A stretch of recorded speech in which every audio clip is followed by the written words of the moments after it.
Okay, here we go. We're doing a talkie. I've probably titled the video and put in a description, so you've got a better idea of where this might be going than me. But I'm going to try and talk about something and see how that relates to this kind of online drumming music content world.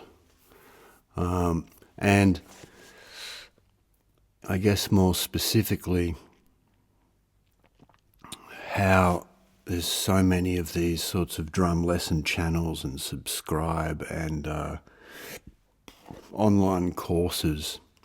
And increasingly they seem to be containing this sort of crossover into like life coaching / drum lessons. And I talked about that on a previous video, and this is because of feedback in some of the comments from some of those other talkies. I talked about this kind of the new wave movement of the 1970s and all that kind of stuff, and how that's reared its head again, and it's being used in just about everything. All this kind of level up and get after it and live your best life, and guys taking photographs of their watch at 4:30 every morning and posting it on Instagram like it's some amazing achievement to get up at 4:30 in the morning. But and actually those guys are part of this kind of movement that we've seen take off, and it's definitely come from it's come from the internet. And the reason I mention it is just about this sort of perception again, and what we believe and what information we're getting, and whether or not it's true. So I like to call this movement and all these guys like the alpha bros, right?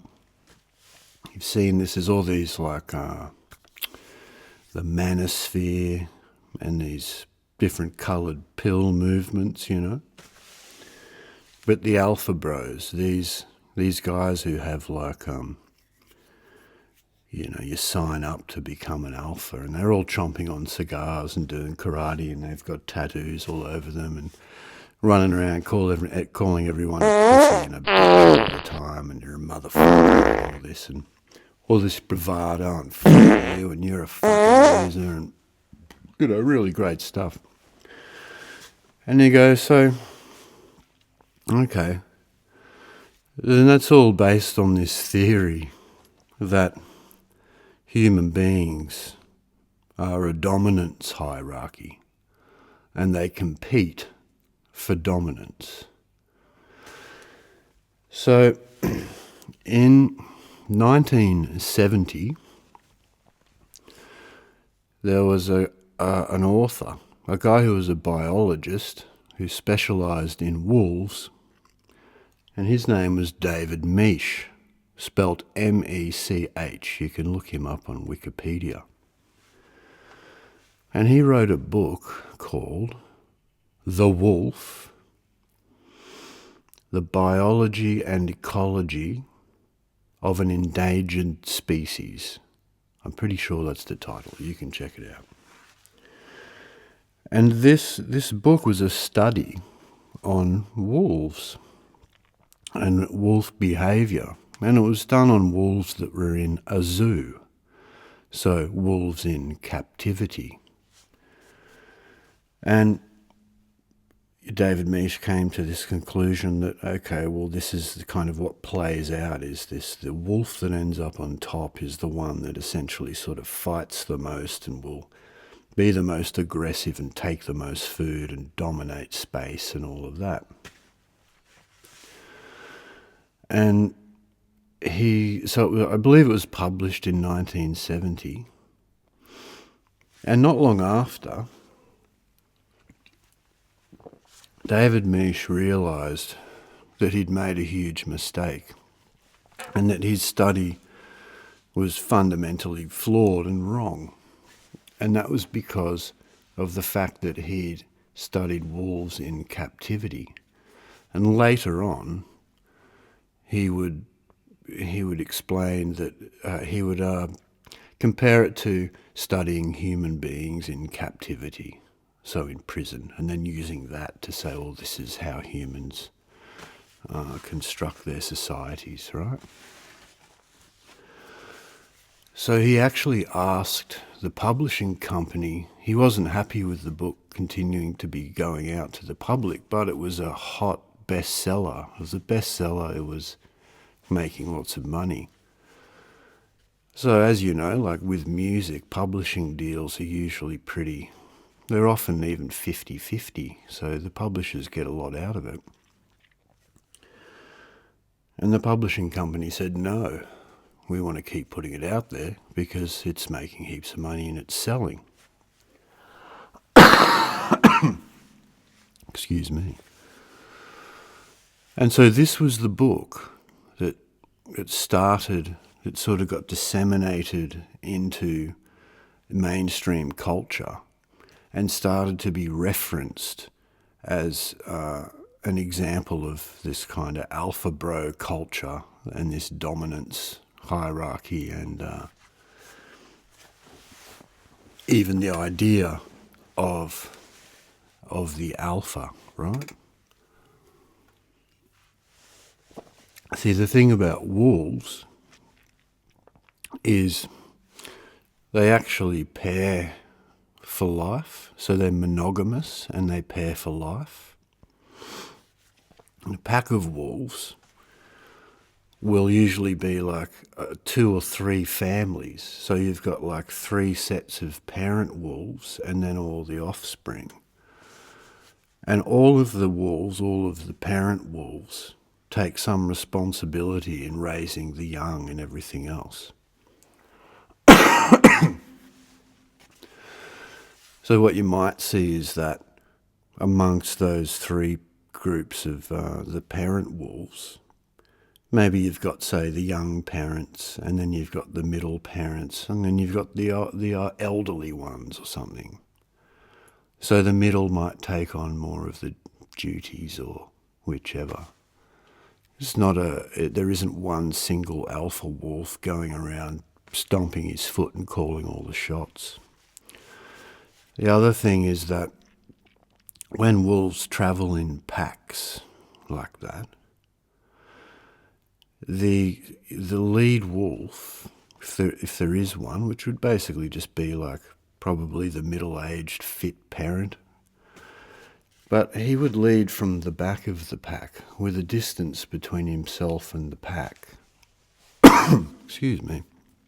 And that's so he has a clear sight and can see if there's any predators are going to try and sneak up from behind.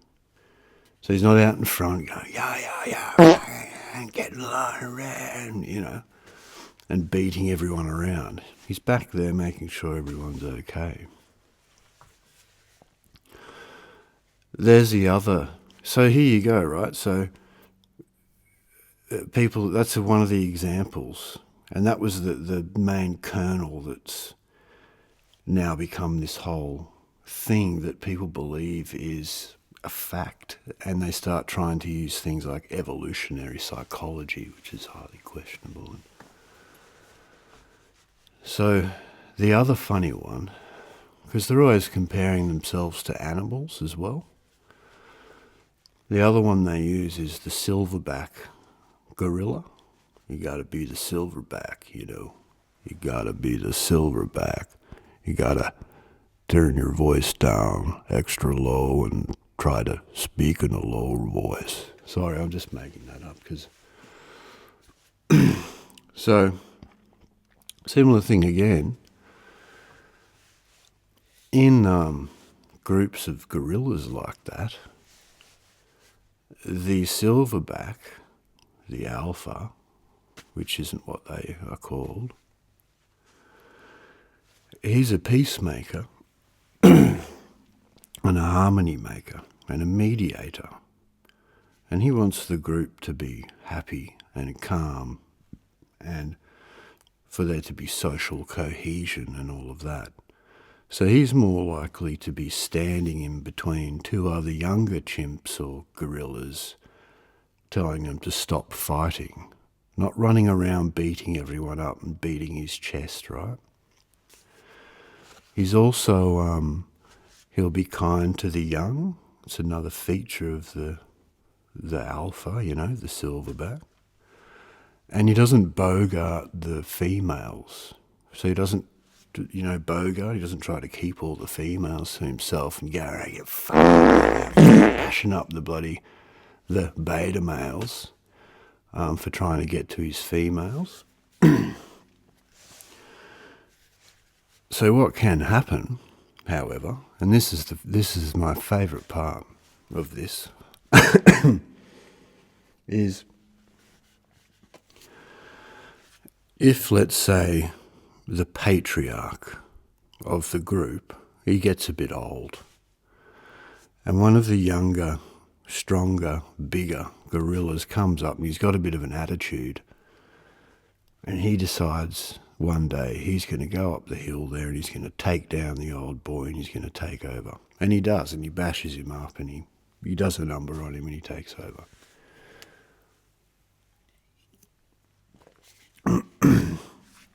If he continues to be kind of tyrannical and to be a domineering leader of the group, meaning that he's aggressive towards the other males, he's territorial, he tries to keep all the females and he's territorial about the females, he's not particularly nice to the youngsters, and he's a bit of a right? What the other gorillas will do is, first of all, the females will start sneaking around behind the head's back and sleeping with the so-called beta males, right, without him knowing. Then all the other chimps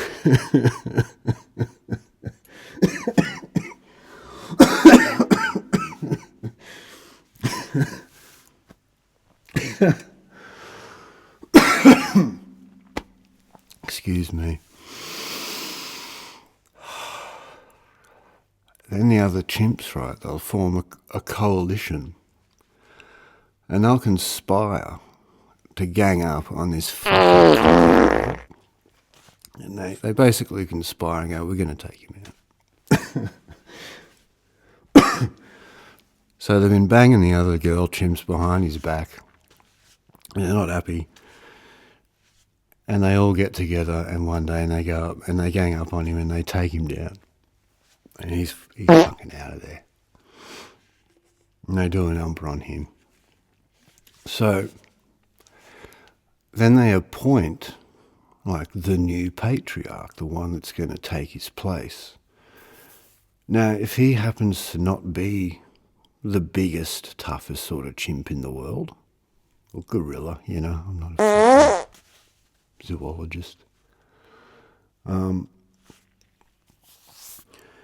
He can come with like a right-hand man. So they'll appoint him like a right-hand man or a right hand and a left-hand man. So now he's got an entourage, right?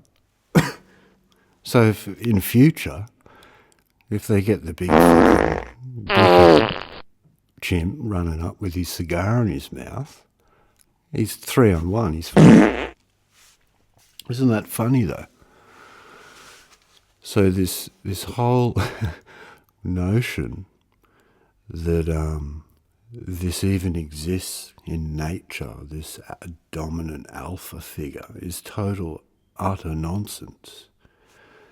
And the man who wrote the book that actually was the kernel that created the movement asked for the book to not be published anymore because he knew that it was false and, look at what it was doing.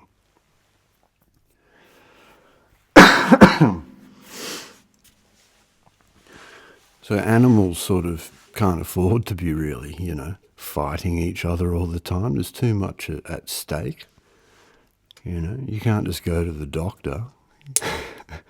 A bear doesn't just get on the piss one night and then act like a fucker and get in a fight and get his head punched in and go to the fucking doctor. You know, that's sort of very risky. So, how do we tie all this in? Because it's sort of an attitude, isn't it? And the point being is that it doesn't really exist. It doesn't exist in nature. All of these people that are making, well, they try to make out that they're making millions of dollars out of it, and, you know, while really they're just like leasing cars and they got fucking big gaddies on consignment and all this bullshit, you know. It's a total nonsense.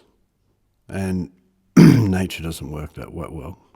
But yeah. So then you go, well, okay. Because remember David Mech was talking about that they were a creature in captivity. Now we know what humans do in captivity. They also become very violent and all of that. And it becomes that kind of structure. But in a way, our society is sort of captive, isn't it? There's an element of it.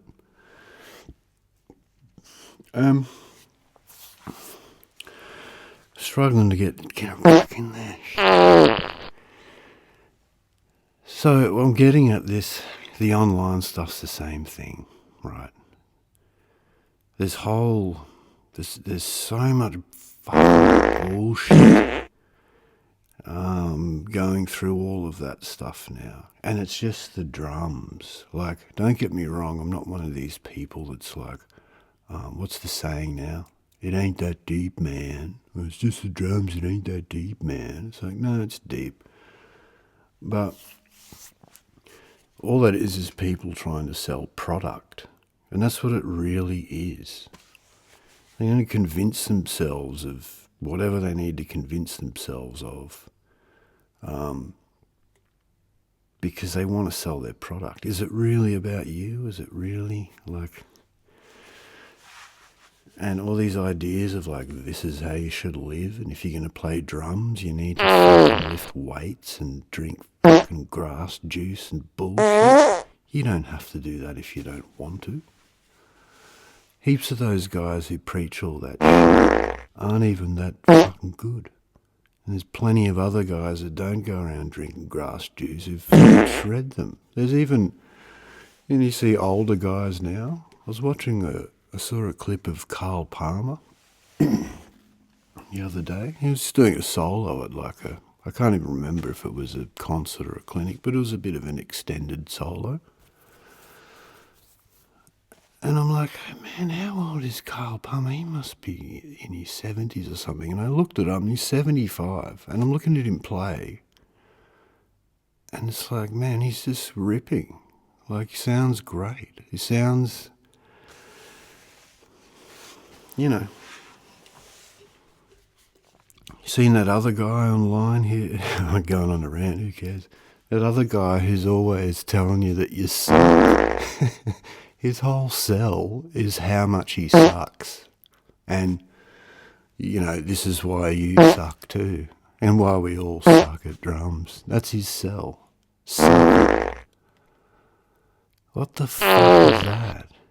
That's the beta version. That's the opposite one. I don't know what those guys get up to.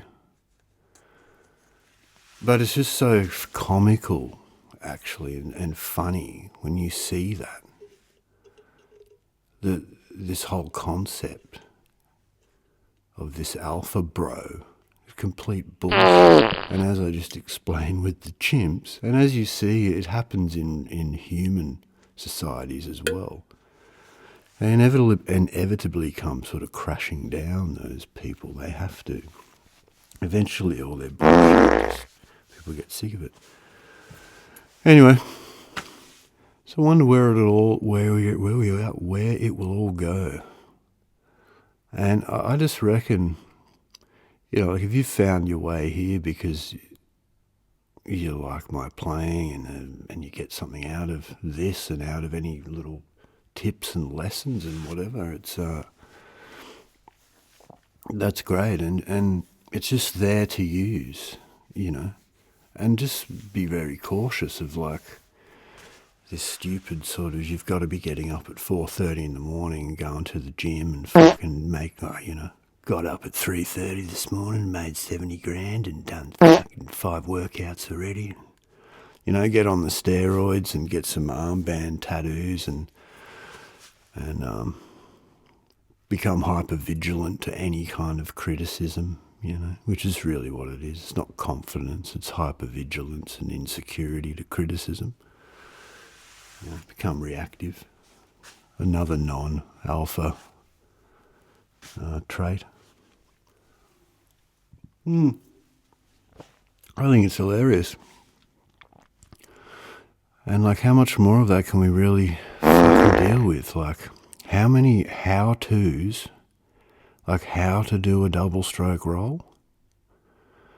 Is there like a how to pedal a bike? There probably is, eh? Like some kind of fucking how to pedal a bike course?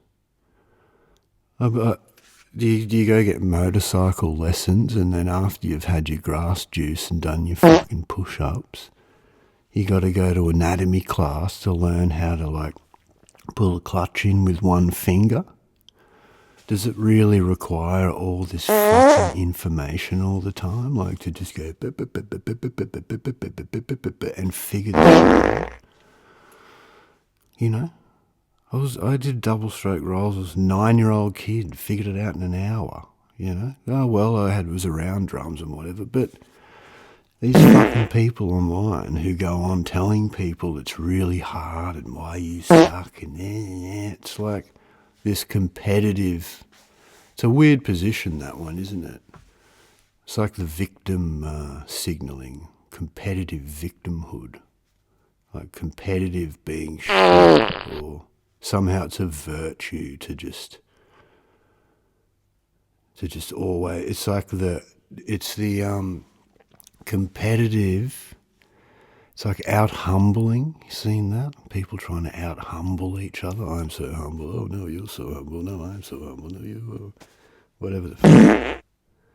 But anyway, there you go. There's a funny little story in terms of the alpha bro community. And you see these characters in the drumming culture.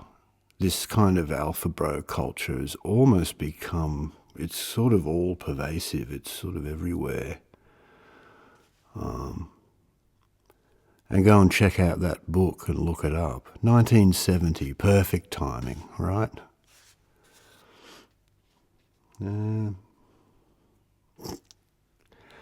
Leave your comments. Let me know if you want me to expand on that, if I can. I had this whole little comedy routine in my head before I came down, but that's what happens. But thanks for your feedback on these kind of discussion videos. And, you know, let me know your thoughts for more and give me your insights and your take on, you know, how you think. Because, you know, here he goes again. At the moment, it's really the hardest thing for musicians isn't necessarily the financial aspect of it. Everyone struggles financially if they want to pursue certain things like that. It's probably the hardest thing is just the spiritual element and the social element of it. That you're in a society where it's not you in that, there's a huge chasm between how regular people perceive music and what they think it is and what it actually is, you know, a little bit like our thing about the monkeys. And that can just like wear you down over time. It can be so annoying to just never have an outlet of anyone that can even perceive music on a level beyond consumerism. You know, if you're around that, if you don't get to be around people who get it a lot. And it's weird how a lot of your friends, you know, they're really colleagues, but end up being musicians. And it's because it becomes difficult to relate to anybody else, especially if you've ever sort of gigged for a while and not had normal jobs, and you get to like 30 and people have got kids and they're just in a different world, and it's difficult to relate to that. I think that's one of the hardest things at the moment. And the fact that people listen, that they believe that the music that's out there is great music in terms of this rubbish pop music and just shit that just gets played over and over again. It's almost like a torture. I've thought this, getting back to like this thing about perception. If you think about like scripts, right? Social scripts. You ever heard that term? So a social script is just, g'day, how you going? Good, thanks. How are you? I'm good. Now, no one's really asking how you are. We're just doing this dance because it's civilized. Or we'll talk about the weather. You think there's going to be any rain? Oh, yeah, might be. Yeah, well, Jesus, up there. And in that time, you've made your transaction, and okay, and off we go. It's all sort of surface level script, social script. And you see these social scripts, like where do they come from? Like the example we started with. That's become part of a script for a certain area of society, or a certain subculture, or whatever you want to call it. So if we can easily just adopt those kinds of social scripts, and we just sort of do it unconsciously, what else is getting put in there? You see this around with music's a perfect one, and I've talked about that. Well, you all like the same music. And then you hear people saying the same things about the same artists. Paul McCartney's bass playing just was so melodic. That's what they always say. Oh, Stairway to Heaven, guitar solo is the most melodic guitar solo of all time. And you go, everyone says that. You all say that. Which tells me that you didn't think it. You heard it from somewhere else, and now you're just regurgitating it. It's become part of a script and part of an identity.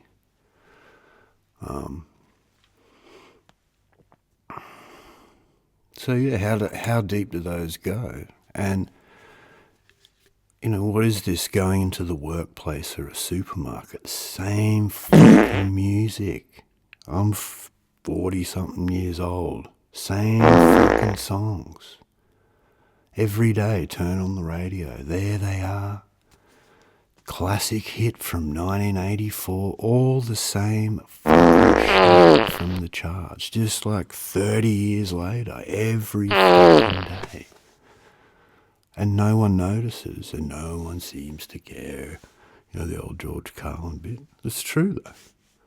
Do you not notice this? That like 30 years have gone by, and if I turn the radio on, it's like the same fucking playlist with a few newbies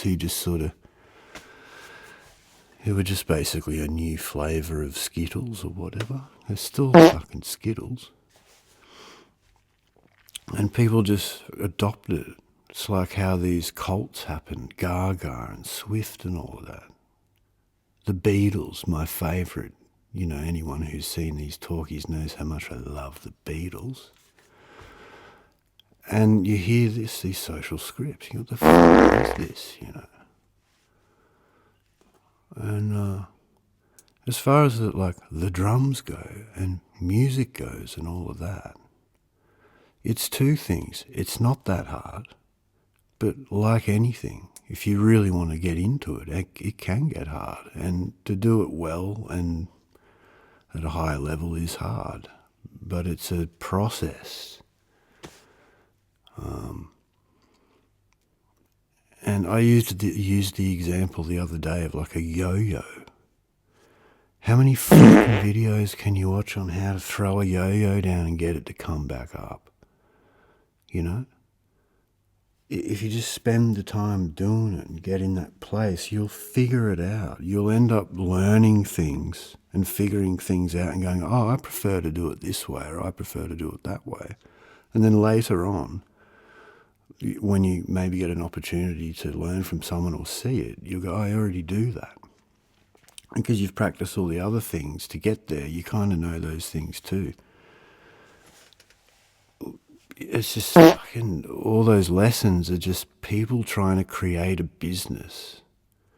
And they sell it to you that it's like all for you. And then you have the guys like the suck guys who go, why you suck.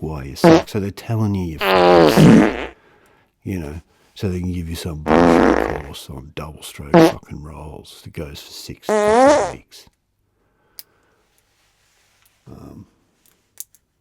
And to me, it's so unmusical, A lot of these guys sort of try to put themselves, they're self-appointed, they sort of place themselves as like, I don't know, fucking gurus or whatever. And it's just actually very unmusical, and often they're not nearly as good as they think they are. So yeah, this isn't new, Musicians and things have always faced this to a certain degree. This period of that we've just gone through, basically, of say 50s, 60s, 70s into the 80s, where you could have play gigs in clubs 7 nights a week and own a house and raise kids. It's over, It's and it had never happened before, and it may never happen again. Most people's musical life has been, having a lot of the same struggles that anyone else has. And traditionally, musicians have always been in the social status or the work hierarchy of like cooks and cleaners, services, basically. Composers were commissioned by aristocracies or by churches and things like that. They weren't like going out and doing gigs, and there were lots of composers and musicians, but it just didn't exist like so many other things that didn't exist before the kind of industrial tech revolution of the post-World War II. So most of what you see now on the drums, it really isn't really that much that's new, or there's nothing new. The sounds are changing, and setups and things, which allows for different orchestrations and whatever, but in terms of just like the nuts and bolts of it and the patterns and the things that are getting used, it's still all the same stuff. You really don't need bullshit courses that teach you to drink fucking grass juice. I better end it. I'll just keep going on. And I said it before about the comments and all that stuff. So do it. And if you want to push back or just go, this is bullshit, feel free. Don't be a dick. But you can just go for it, or if you want, have an opinion. And thanks for listening.